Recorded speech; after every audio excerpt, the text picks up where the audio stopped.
Welcome back. In a previous video, we called this note C sharp because this is a C and you move the C up slightly and you get C sharp. But then again, when we talked about flats, we called that same key D flat because we went down from D to get D flat. So this key had two names.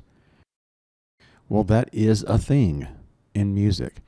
It's called an enharmonic spelling. And any note can be called by more than one name depending on the key you are in at the time. We haven't talked about keys yet, and if you're not sure how keys work, don't worry, we'll get into that very soon. Briefly, it has to do with a collection of notes called a major scale. And some major scales have more black keys than others, depending on what note you start on and how the pattern works out. Some are named with sharps and some are named with flats. So going back to the enharmonic spelling, enharmonic is two different names for the same note. Here's some more enharmonic spellings. So look at that note. If we named it with a sharp, we'd use the white key to the left, and that's an F. That makes this an F sharp. If we named it with a flat, we'd use the white key to the right. What note is that? It's the treble clef note. And the treble clef note is G. So then that makes this note a G flat.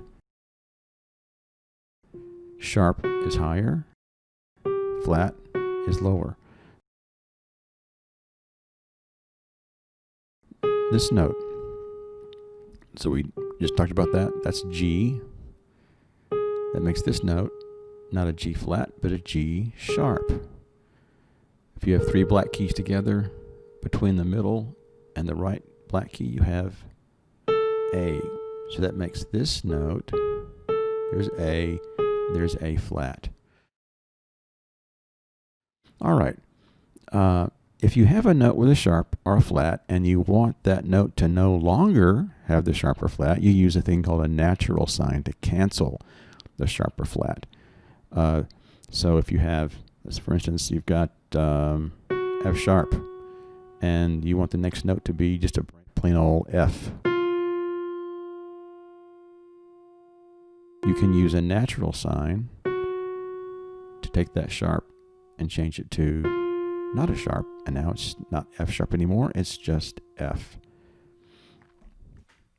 Now these symbols, the sharp and the flat and the natural sign, are all called accidentals.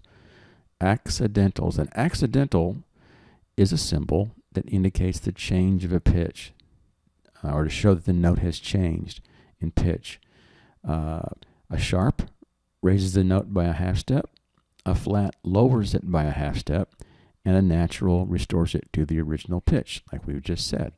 There are even accidentals called double sharps and double flats. Double sharps raise a note by 2 half steps, and double flats lower a note by 2 half steps. All right, so there you go with enharmonic and accidentals.